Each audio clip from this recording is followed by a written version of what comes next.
The thing about the Decada Wrestling is I don't think many teams like us. Teams fear us. Teams don't like to wrestle us because we're good. It feels pretty good, to be honest. People don't like when guys continuously win. They don't want us there. And they don't like us. The fans don't like us. It's expected for us because we know how hard we push each other in the room. But the expectation is to be back at North Point High School next February. Man, it means the world. I think the kids, they feed off of it. I hate seeing kids quit when they're wrestling. Like, that's not what Decatur Wrestling's about. It's kind of cool to see how all the pieces kind of formulate into making these boys perform at their highest level. I felt our team was to be very dominant this year. I felt that we were going to go to schools and we were going to thump everyone, which is what we did. I mean, every year I've wrestled on the team. We've won a state title. It's expected for us. Just keep pushing every day in the room and get back to that state title. I think the state record is 8 state titles straight. 5's been tough. These kids just really expected, like, we're going to be back here next year. It takes a lot of work and a lot of hours on the outside. To win, you got to work harder than everybody else. It's our whole culture. It's all of our coaching combined. The kids, the coaches, and everybody puts their heart and soul into it. I mean, really rewarding to see how everybody who's involved brings it all together, and then these kids top it off by winning.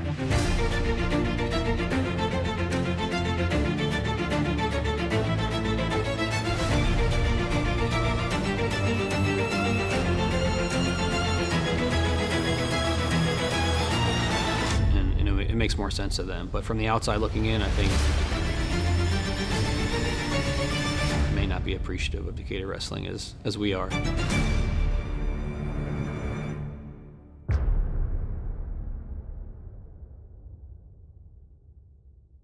Man, I tell you, it's like, I always say this, my favorite thing is being a dad. The next best thing is a coach. And watching these guys, these 4, and many that are coming up or have already left and have already graduated when we all started this entire journey. But that's what it's about being a coach. It's the rewards of starting out as little guys and thinking, man, this is not going to be their thing, and then ended up, 5 straight titles. It's just amazing. Oh man, I got stories for each one of these kids, but the one thing I'll say, with Gavin, Cole, Parker, and Reed, the common denominator between all 4 of these seniors is that wrestling was never going to be their first thing. I'm Reed Kamey, class of 2024, and I wrestled 126. I'm Cole Kohut, class of 2024, and I wrestle 190. All right, so my name is Parker Entreri. I am a 2024, and I wrestled 165. Gavin Solito, class of 24, and I wrestle 157. Gavin, as much as we wanted to believe that he was going to school to wrestle, we knew in our hearts football was his thing, man. And he's phenomenal at football. I'm so happy for him. I like to think that I add a little bit of physicality, try to push each other in the room every day, just get everybody better. If that's wrestling Eli down at 113 or wrestling Nate up at 215, it's whatever. I'm just pushing everybody, giving everybody a different type of style. Cole, probably the biggest, most athletic golfer we're ever going to see. And I honestly didn't even know Cole golfed till he was a freshman in high school.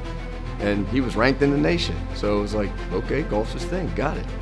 I like to use my strength and weight to my advantage. I'm not very technical. I just like to go out and try to beat kids physically until either they give up or I just outwork them. And I feel like I'm pretty good at doing that for the state, I guess.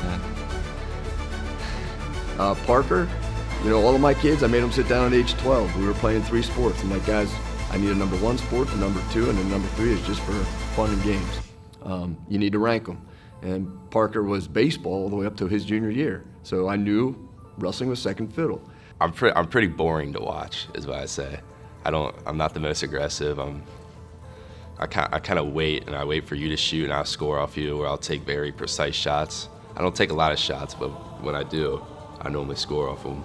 I like to say I pick people apart, and pretty good on top too. I turn a lot of guys. Reed, I was like, man, I don't know if he was going to be a swimmer, lacrosse, a surfer, a snowboarder. I mean, he did it all. And I remember his dad would just come, he's like, yeah, I don't know what he's gonna do this year. I'm like, it doesn't matter, just keep it fun. Funky, that's the word, funky. I like to roll, I like to do things people don't expect, and it just works for me. I've found my style to be my own style, and it works, and I like it. And that's why I find enjoyment in wrestling. I like trying to find things that you wouldn't expect, people aren't ready for, and like you're just new things that are not the normal. All right, my name is Coach Ryan Intreri. Been with the program, I believe this is total 13 or 14 years at the varsity level. I spent most of my beginning time in my career down in the junior league developing up and coming guys. The thing that's amazing about the four is, even though it might not have been their first love at first, when they got here and they bought into this whole program and that team concept, they all just stepped up to every level. And between the four of them, when you do the numbers, they probably accumulated over 400 wins, and all four of them only had 3 seasons, which to me as a coach was just blown away. And unless you're in this sport, you don't realize what that means.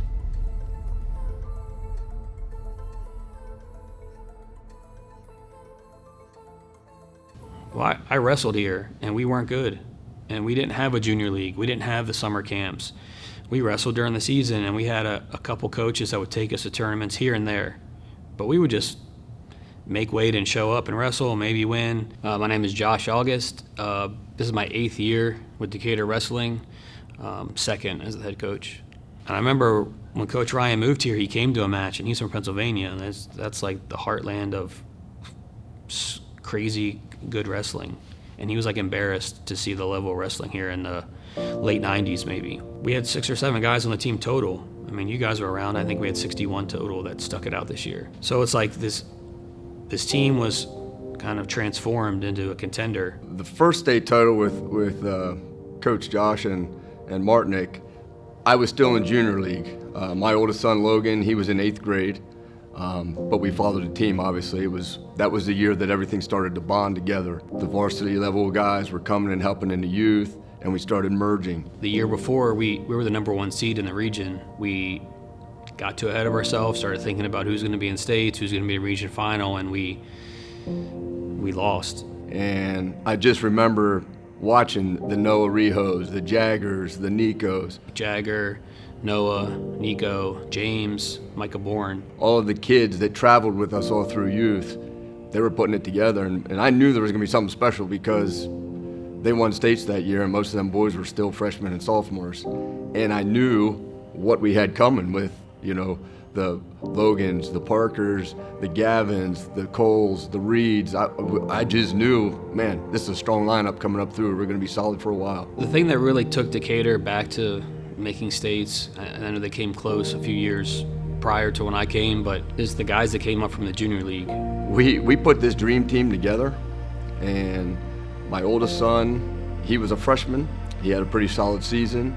The team obviously won states, and then we took 10 to the state tournament that year. And we looked at these guys and we're thinking, man, next year we can roll through Pennsylvania with this team because they're all going to be a year older. And we were figuring as coaches, out of the 14 weight classes, we honestly felt we could get 13 of the 14 boys through to the state tournament, and probably 9 of them would be on that podium. Freshmen aren't supposed to win in this sport unless you're really at 106. If you're like a middleweight freshman, it's tough because you're going against an 18-year-old and you're probably 14. And those guys just had big matches. I remember we went to a tournament early in the year at La Plata, and Noah like pinned a senior like first period like it was nothing. And we're like, this kid's special. And we knew that going into the year, but we ended up having backups in at state finals, and they just didn't give up pins. And it came down to the last match, and that Micah came through with a pin and we won. We were down 4 going into that last match, and that really started a snowball effect where these kids just really expected we're going to be back here next year. And we were just hyped. It was like, okay, all the stars were in alignment, everything came together, this is what we built this team for, and then bam, COVID. And we lost that year. And you know, those guys that were seniors, some of them were multiple state champs. They never had the opportunity. And I remember as coaches, we had a lot of discussions. We're like, man, how are we going to pick this up? You know, what are we going to do? That's one of the biggest regrets I have in coaching is not getting that season, because I don't know what records we would have broken, but that was a really special team that, you know, we didn't get a chance to see, you know, go to states or be in a real state tournament. We all decided, Coach Josh and I spent numerous hours driving these boys around COVID year when no one was allowed to wrestle. We made it happen. We found little spots that were wrestling, and we took these kids. And I wasn't a member of the school. I wasn't on payroll here. So I had nothing to lose. You know, Coach Marnick and Coach August, they worked for the school. So I was kind of like, hey, let me be the one that sticks the neck out. I'll take these boys, we'll mask up, we'll go everywhere we can to wrestle. And, you know, some of these kids got 50 to 70 matches. That, I think, was probably the biggest challenge, but as coaches, I think we took it in a positive direction. We got these kids to wrestle, and we got them ready. And when we came back that next year, it was like, where a lot of schools didn't do anything, Decada was still on the map. So it kind of was just, the pattern continued. That's probably the hardest feat that I can remember as a coach for the team. Now on a personal level, I said earlier, I love being a dad and then a coach. And it's tough, and Coach August will agree with me because he's in the same boat. My son's junior year, the toughest event for me was, Logan was ranked in the state, having a great year. He had, I think, 2 losses going into the War on the Shore. He was in the semifinal match. Logan was never, ever injured. He's winning in the semifinals, and he does this. I've never seen the kid do it. I didn't even know what to do. I'm like, injury, timeout. And it ends up, he had a shoulder injury, and lo and behold, we took him for x-rays. They found out that C3 was pushed forward, and it was career-ending. Every doctor here, 3 of them, told us we're done. He's never going to wrestle again. I was like, well, this sucks. So I get a little emotional, I'm sorry. But moving forward, need a minute, man.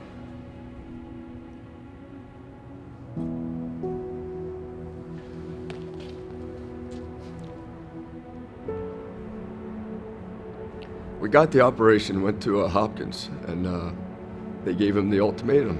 You want to go on? We'll get you surgery right afterwards, or this is it. We decided as a family we're going to roll on. That was Logan's decision. We ended up winning a state title. The match came down to Logan. So as a dad and a coach, crazy, just very emotional. That was the year that Parker decided that he wanted to wrestle. He was going to hang up baseball and put full time into wrestling. So that kind of revived me. I was like, man, all right, Logan's going to be leaving, but now I got Parker. He's solid in there.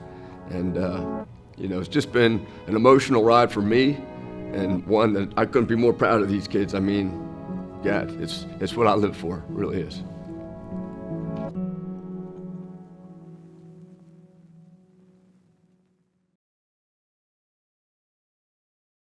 Somehow on this team, I feel like the seniors that come in on the first day have a chip on their shoulder that they can win without those guys. We come in the beginning of the season on the first day, and we tell everybody that this team is a state championship caliber team, and every single day we're going to work towards that, and we don't stop thinking about that state championship. We take one match at a time, win, keep it going.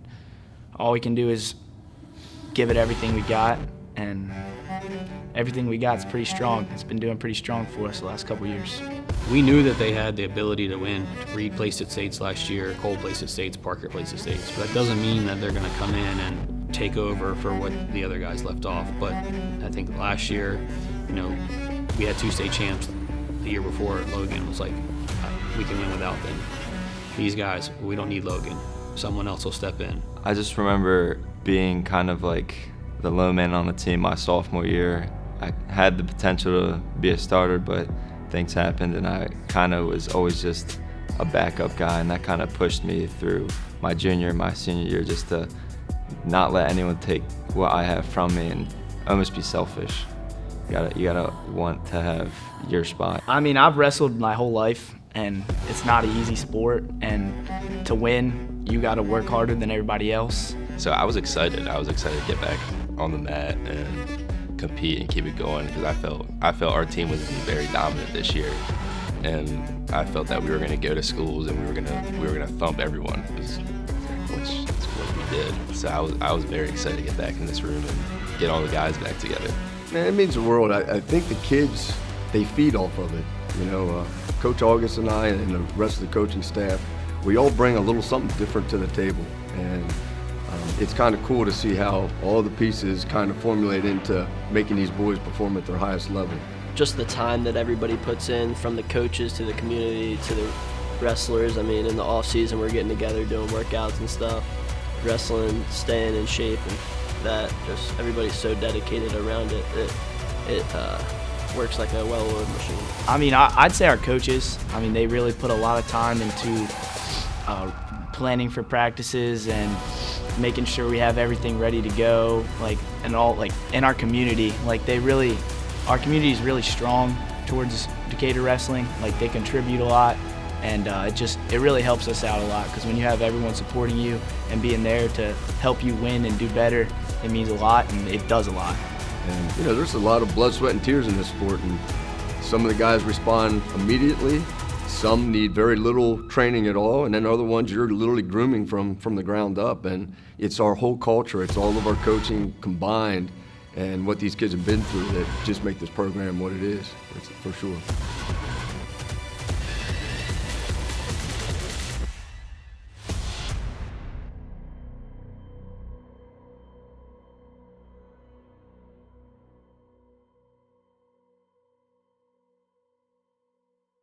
I'm Elijah Colick. I wrestled 113 and 120, and I'm what class am I? Eli came to us this big. He used to come into the wrestling room, he'd crawl up on his grandma's lap, lay in the fetal position and cry because he didn't want to come out on that mat. The thing about Elijah last year was he was never on a team.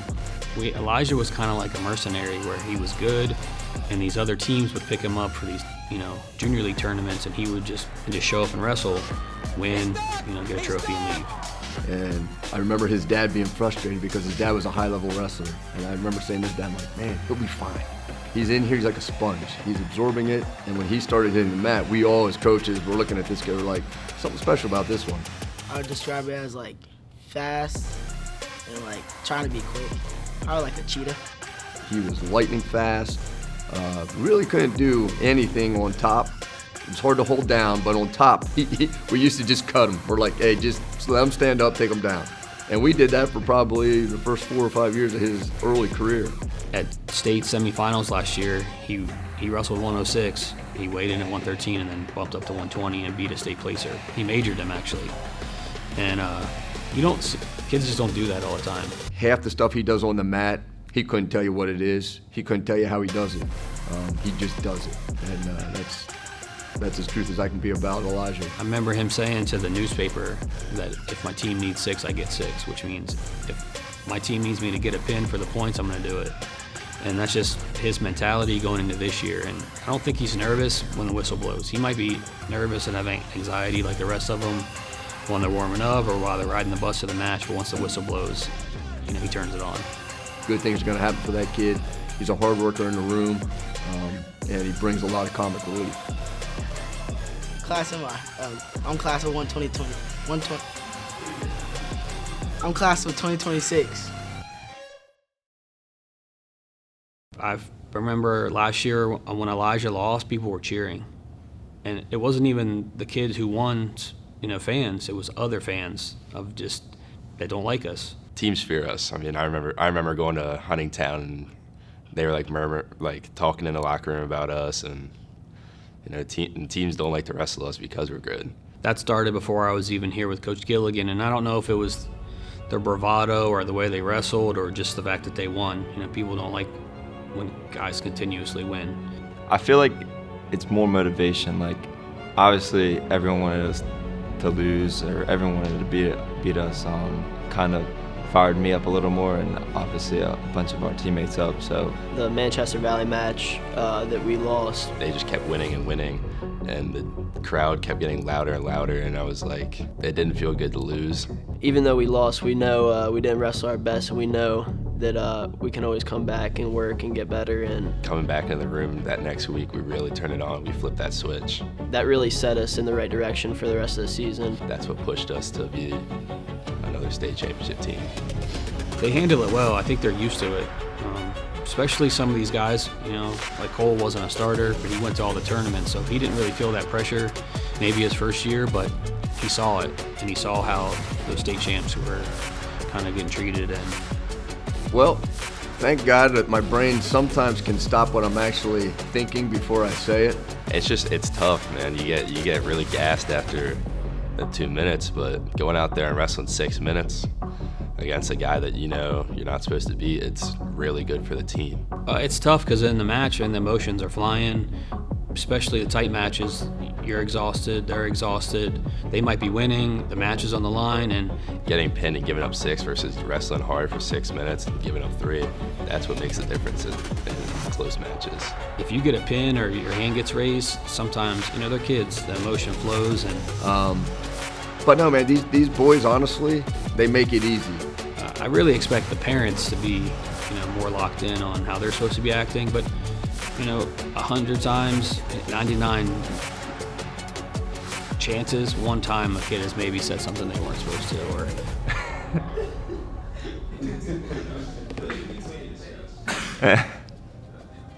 Do you want to unpack it? I already unpacked it.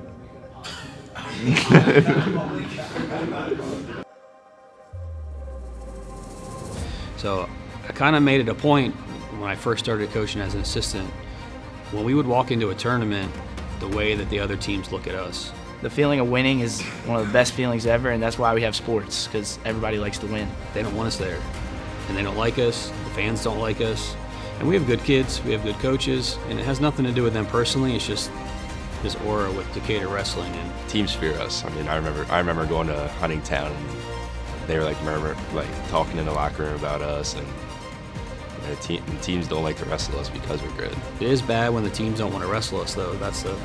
Some of the coaches will forfeit. Teams, they don't put us on their schedules, and teams dropped us off their schedules.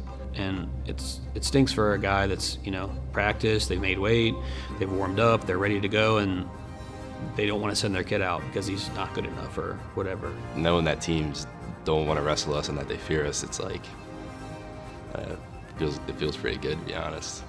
I mean, before a match, I just want everyone to go out there and give it everything they got. I mean, I hate seeing kids quit when they're wrestling. Like, that's not what Decatur Wrestling's about.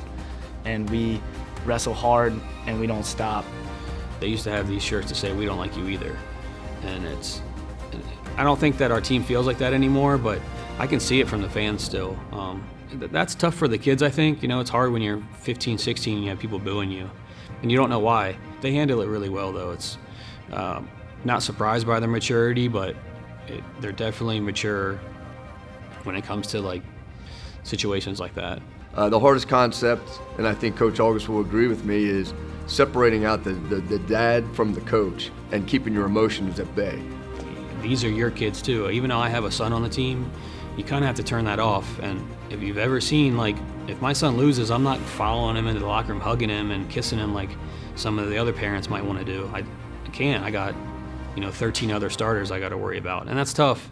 So when either one of my boys are wrestling, it's like you're invested, but you also know that when you go home, you got to be a dad. So we kept the wrestling talk to a minimum. There's different roles. Like Ryan is really good working with the kids, except his own. That was one of the rules. Kind of leave your own kid alone as much as possible during the match. So you have to deal with each kid on an individual basis. Every kid is a little bit different to coach. I think being a good coach is knowing that, recognizing it, and developing them as individuals that bring the whole team together. And same thing when Coach Vinny came, I was just told him, leave Reed alone. You're not dad right now, you're coach. And it's tough, and it's just instinctual that you've raised this kid for 15 or 16 years. You want to be there for them, but if you take on the responsibility of coach, it's it's hard. And I didn't really realize that till last year. When you're an assistant, I think it's stressful enough. And then when you have everything on your plate, you know, if they can take a little bit here and there, it really does help. And I truly appreciate it, because without all of them, this team wouldn't be what it is. So as far as the other guys who I consider just like my kids, you know, like Reed, this was my year, and I've told Reed a million times, I'm like, Reed, I'm not giving up on you, but I'm not changing a thing about you, man.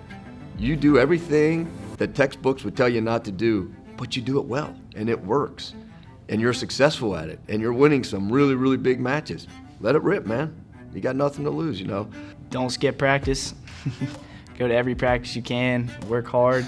Our juniors and even some sophomores need to step up as leaders and really push the room and push everybody, keep everybody motivated to win, want to win and wrestle. Because if there's no motivation, there's nothing you're getting out of it. You got to be motivated to do something, and someone's got to step up and do that. You got a guy like Gavin Salito who's just tough as nails, mentally, physically. You know, as a coach, you talk about the it factor. You can't teach it. You don't know where it comes from. It's just there, and he's just that. You know, he mentally, he could be down in a match, and he is going to power through. And physically, he's got the power to get through. Anybody who wants to step up is more than welcome to. They just gotta fill in that captain role and then just start leading the team and just always work. That's the biggest thing. Put the time in every day, and good things will happen. Even if it's not going good for you right now, just keep working. Man, it takes a lot of work and a lot of hours on the outside that people don't recognize or realize. And, you know, this year we were blessed. I want to give props out to our management team. Coach August put together a group of girls who really carried the way this year and made our lives a lot easier. And, you know, with girls wrestling coming through now, they're bringing a whole nother attribute to the sport and another sense of popularity.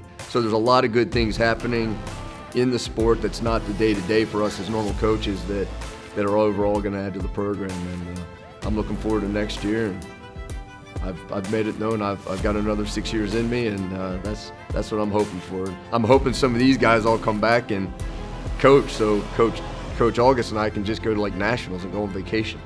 So it feels great. Like, obviously, winning is what everyone wants to do. It's great. It's amazing. But it also builds pressure, and it builds pressure for the team next year and teams to keep it going. And we had to deal with that pressure, and I feel like those guys are very capable of winning and keeping it going. Can't have doubt.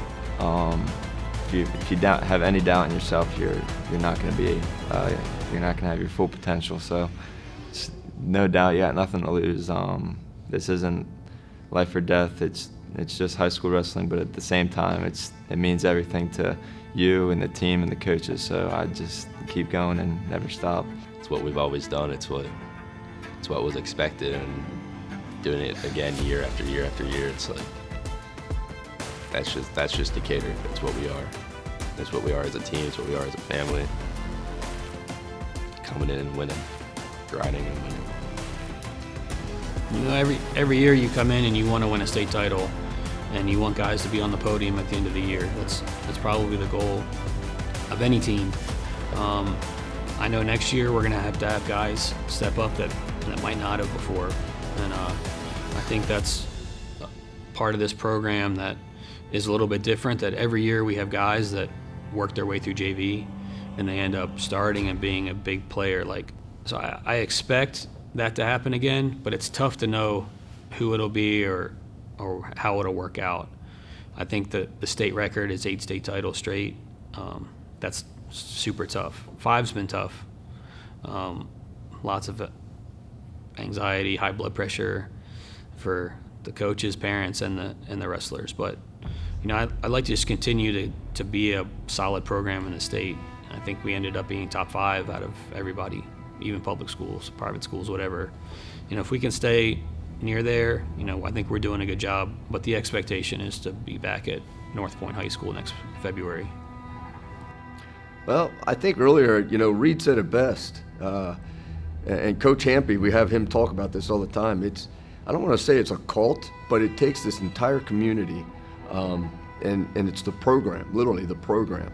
Everybody's invested, mentally, physically. We have great support from the community, financially wise, to help this program be what it is. I mean, it seems a high school coach shouldn't be tough, but for me it is, because I feel like there's a lot of weight on our shoulders to continue the legacy here. So, I'll take that, and we'll roll with it. But everybody buys into the program, the parents, the kids, the coaches, and everybody puts their heart and soul into it. I mean, none of us are here for the money, that's for sure.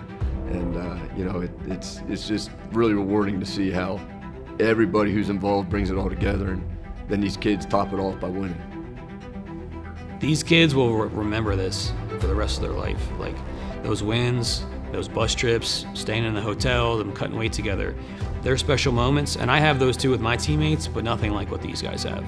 I think it's pretty cool to share a lot of the same moments with him, like going and winning 3 state titles with your dad as a coach. It's not a lot of kids get to say they do that, so I think it's pretty cool. Obviously, we're gonna have the kids that are good, like Aaron, Eli, and Juan. So I was wrestling with them when I was this tall, and Juan, we kind of picked him up out of the hallways and made him a wrestler.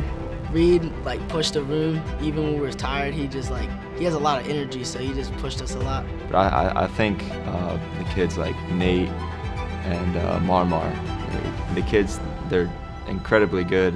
But really, it's them other guys that were fillers this year, like Braden Bells and Michael Hughes and some kids like that they have to step up to fill in spots where we're missing. They're not always in the room, or they're not wrestling like off season, but they're dogs, and they will beat up on a lot of kids more than you'd think. Some of them guys some of them guys had to wrestle this year, do their jobs, go out there, wrestle 6 minutes, and that's what ultimately wins matches. All of them pushing the room next year because they know what it takes. They've been doing this sport for a while, and they got the mentality to push everybody, step up, and take leadership. And I think they'll do well with that. And I don't want to let the next generation lose that. There's always that I wonder factor. It's like, I wonder what it would feel like if we didn't win, but it's a good thing we don't have to experience that, and it's just a great feeling to never know what that feels like. So I think when Coach Gilligan came in, he completely flipped it. Coach Martinick kept it going. I feel like it's my turn. So that's just something that I feel like it's my responsibility.